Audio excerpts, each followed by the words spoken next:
incarceration in conditions more akin to concentration camps than institutions of reform. According to a 2018 study, the unemployment rate among people who were formerly incarcerated is 27%. This is higher than the total unemployment rate during any period in U.S. history, including the Great Depression. Due to the difficulty in finding work, formerly incarcerated people often become or underhoused and are forced by their material conditions into antisocial behavior for survival. The recidivism rate in the United States is one of the highest in the world, a staggering 76.6%. Clearly, if just one conviction can make it incredibly hard to find work and thus proper shelter, then multiple convictions make it all but impossible.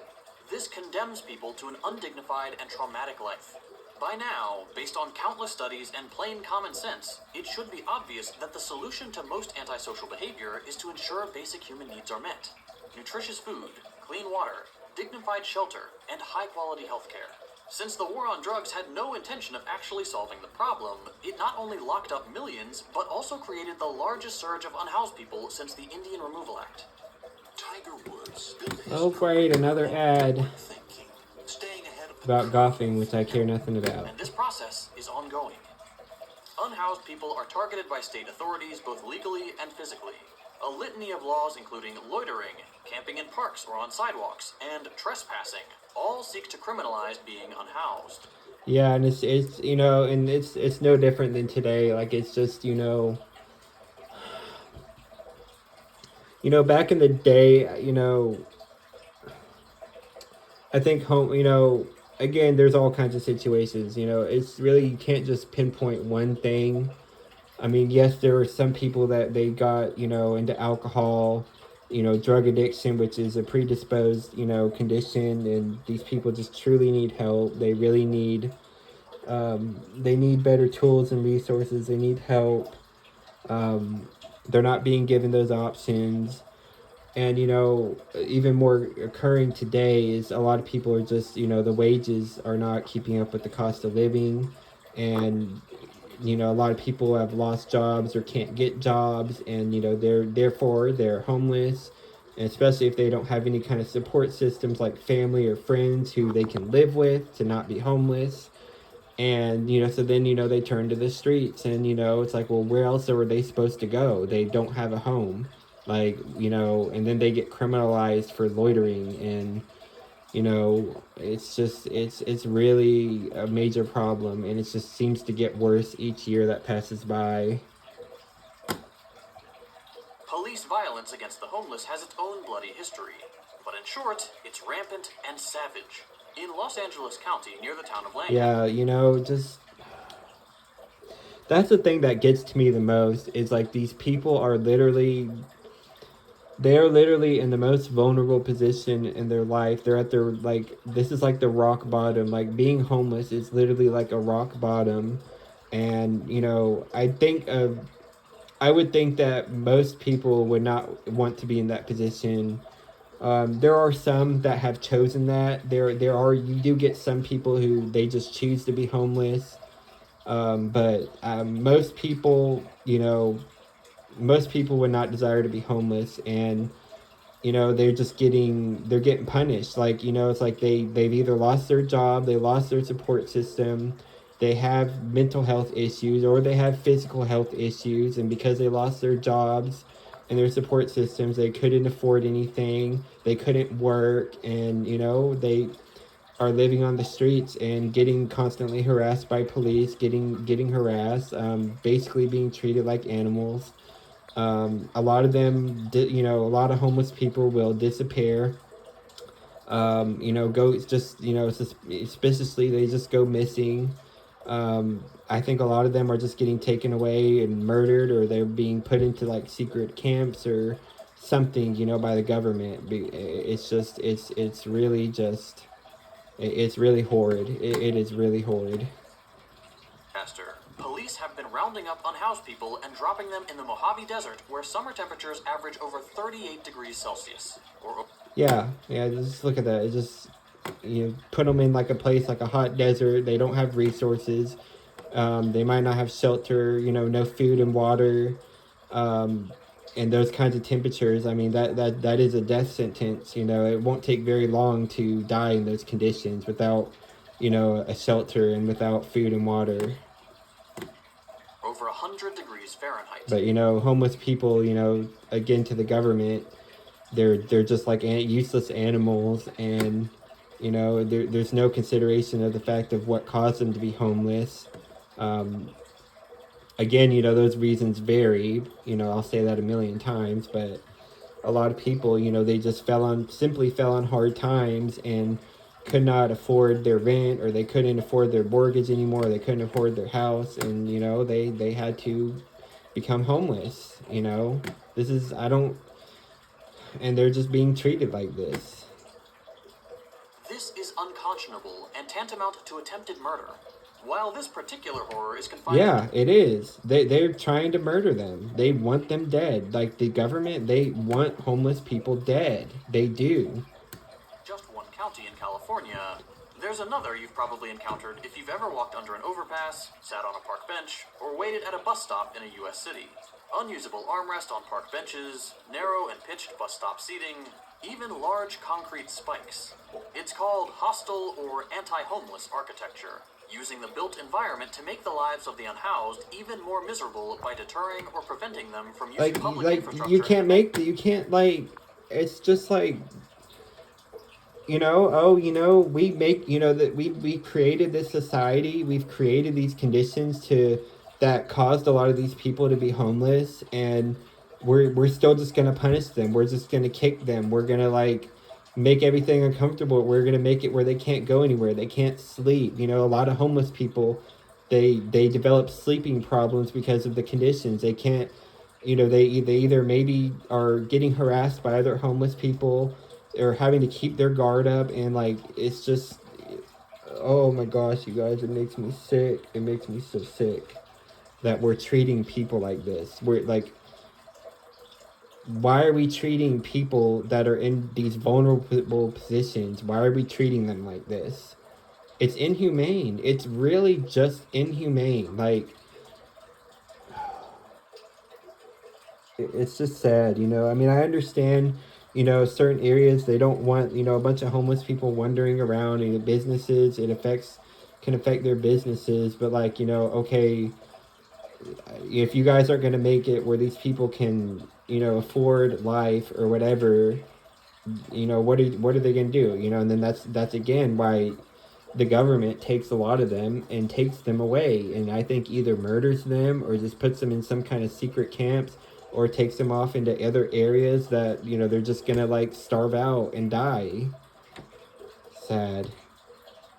Amenities to sleep, escape the elements, or just relax.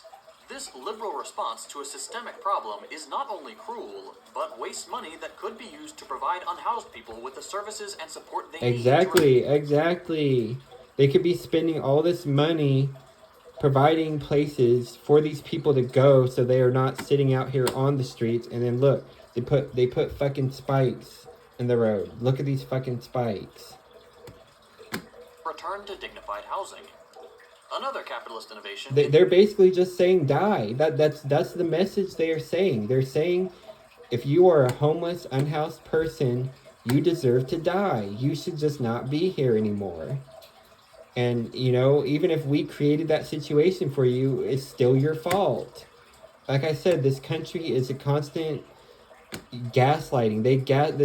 This system has created these problems, and then it gaslights the people that are the victims of this system, and that's what it is. It's like that narcissistic boomer parent or grandparent. I don't have boomer parents, but there's people who have they create the problem, and then they still blame the victim, and they're the one who created the problem. In increasing the ranks of the Reserve Army of Labor also began in the 70s, what finance wonks call securitization of debt. In plain English, this term means creating a new security, a financially tradable asset, by pooling other assets.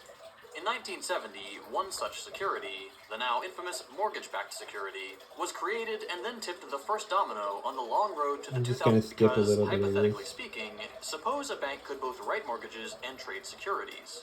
This would create an incentive to generate as many mortgages as possible so that they could be pooled and turned. This began a Oh, switch to TurboTax. Come on. Anytime you skip it, it wants to show you Cascade, an the ad. largest investment bank, filed for bankruptcy, with their holdings of over $600 billion in assets. This began a cascade through an already weak economy that greatly contributed to what we know today as the Great Recession. 6 million people lost their homes. As a result, unemployment, eviction, 6 million. Just let that sink in. 6 million people. and homelessness again rose sharply since subprime mortgages were And yet they're still villainized. These people who have been put into these situations are villainized. They are treated like absolute dog shit. by people in precarious financial situations. When capital fails, normal people pay. You want to know a cool fact? We could house every single homeless person in the country without building a single new home. Sounds pretty bad that we don't just do it, right?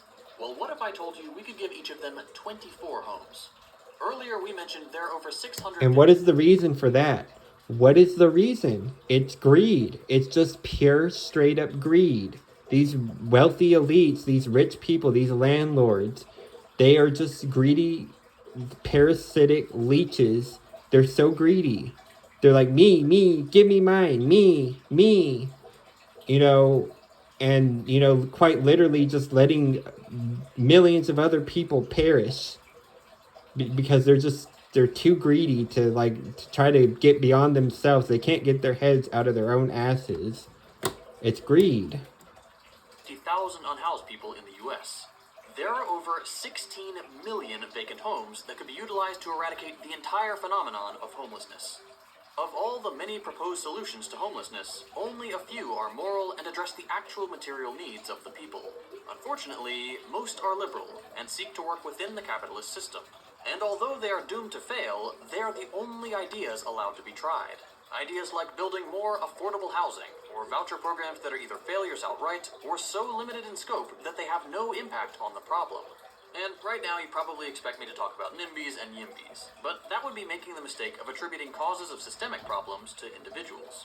What matters is that we live under an amoral and callous system. It's a system that causes there to be an overabundance of homes that are unaffordable to the vast majority of the people, while human beings die of exposure on the streets just outside. See, yeah, they're literally, the people in control and the government, they have the power and the control to get so many of these homeless individuals off the streets, and yet they don't. They literally want them to die. They literally want them to die. Just let that sink in, y'all. Let it sink in. Let it sink. This is what is going on here in America, and it's like, it's really no wonder why there's so many mental health issues. Why there's people dying. There's people literally offing themselves. You know, it's like this system is designed to make us lose our nuts, lose our marbles.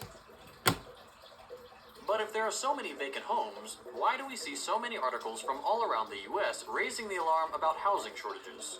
The sensational, brief headlines obscure the fact that they're only talking about... It's all done by housing. design, people. Why is there a lack of affordable housing?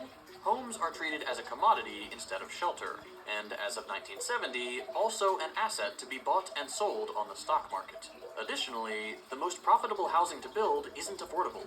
So what results from a system where there's constantly increasing demand for a commodity, but you're only building the most profitable version of that commodity?